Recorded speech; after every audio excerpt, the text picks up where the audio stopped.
welcome back to episode 4 of the Audi Group S project. So Darren, aka Mr. Blobby, has done a great job at the paint. Honestly, I could not be more happier than its outcome. You know, like his attention to detail and his massive OCD, which is a good thing in some cases, in his attention to detail for the final finishing of this paint job that he's done in his vehicle has been absolutely worth the wait. 100% gold. So yeah, top job. Thank you very much. So, but yeah, today we'll just go through some of the finer details of the chassis itself, and then we're going to then get it in the workshop later on, and then I've got like loads of bits ready to get bolted back on it, and then start the final assembly. So this should go pretty quick to a point. We should have, you know, a lot of the big components in the car straight away. That shouldn't be a problem, and then after that, it's going to be down to doing the plumbing of all the systems, the fluid systems, and then also doing all the wiring and just general commissioning of the bits and pieces. So thankfully I live near Silverstone, so I'll be doing lots of trips up to competition supplies to get odd parts and bits and pieces, because there's so many parts you need for this type of car when you're building it, really. So, but that's the fun part, isn't it? So, right, this is where it all happens, really. So, unique to Group S was them allowed to build like a full space frame chassis. So, as you can see, there's no original floor pan, there's nothing. So, all we used was like the outer cabin area, like B-pillars and so forth, and windscreen surrounds. And then all this has been hand fabricated and custom made. So, we've got pedal boxes that are just going to mount over there, which will all be adjustable. We've got steering column there. These are all the eye bolts for the harnesses. We've got more of a modern roll cage, because I think they're a little bit light on with safety back in the 80s, which is probably why they got banned.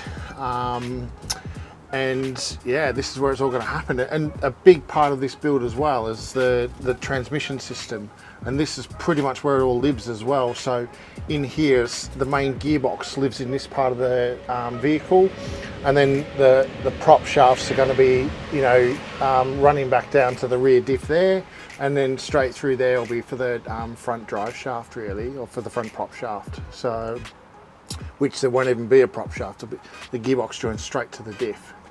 So, and then also as well, we've got a full FIA fire system going into it as well. So, and everything in the car can be done with the floor off. So we've got an aluminium honeycomb floor, which bolts up from underneath. Okay, so that can be just bolted on afterwards. So it just makes life easy to like put all the car together, really. Another thing that we do as well, which is a lovely thing from old Webster Race Engineering, is he does all the wire routes. We went round and we marked up before we finished fabrication, and he just bends a simple 8mm washer to 90 degrees, and they get tigged on, and then that just allows us to run a cable tie through and then secure the wiring harness and any other looms or pipes that need to run through the vehicle. So you can see the chassis got them dotted all around the inside of the cabin and stuff like that. So just makes for a nice cleaner look. You don't have to put a full cable tie through the whole roll cage, really. So yeah. Right, this is where the power plant's going to live, and this is unique to this car. So it's a proper mid-engined car, this. And so basically the engine's going to sit here.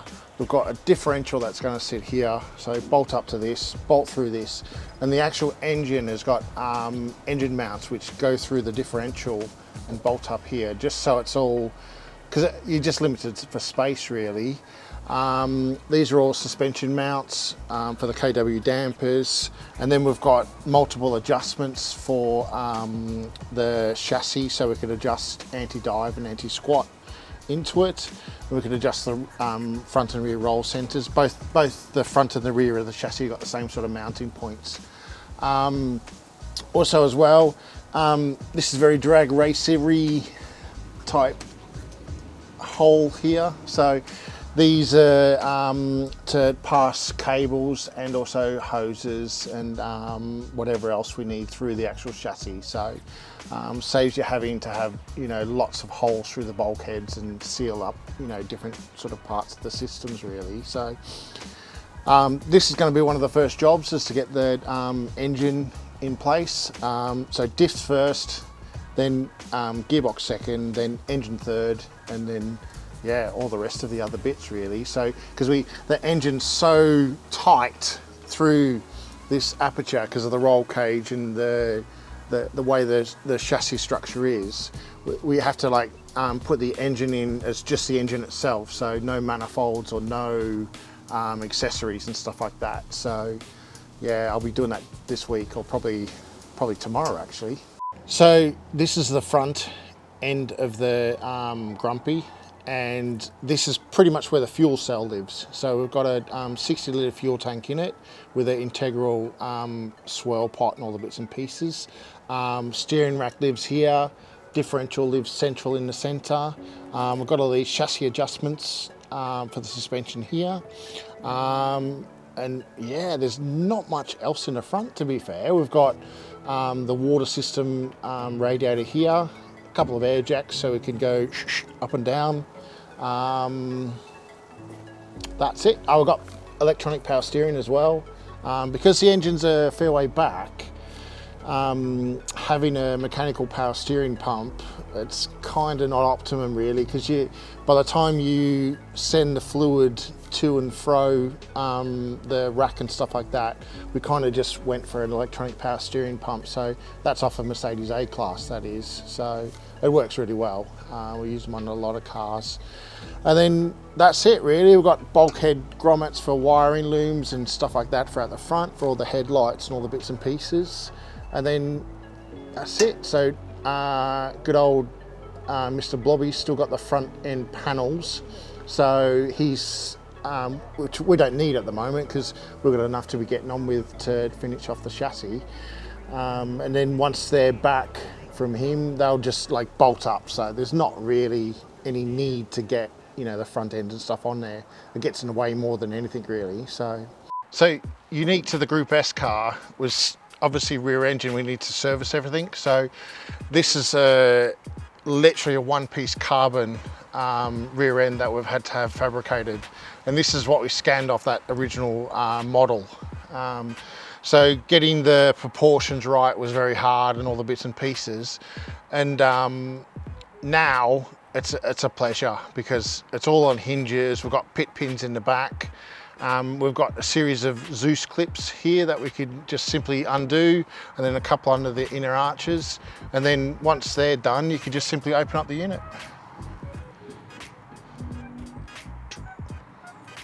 Ta-da! Perfect. I have a question as well. So the red car that was going into the trailer earlier, what's the plans with that? That's Big Red. So, well, Quattro, there's got to be 4, doesn't it? So we've got Walter, Ray, Big Red, and now Grumpy. So that's Quattro. Completes the pack. Nice. Yeah. Then we'll start our Lancia collection maybe.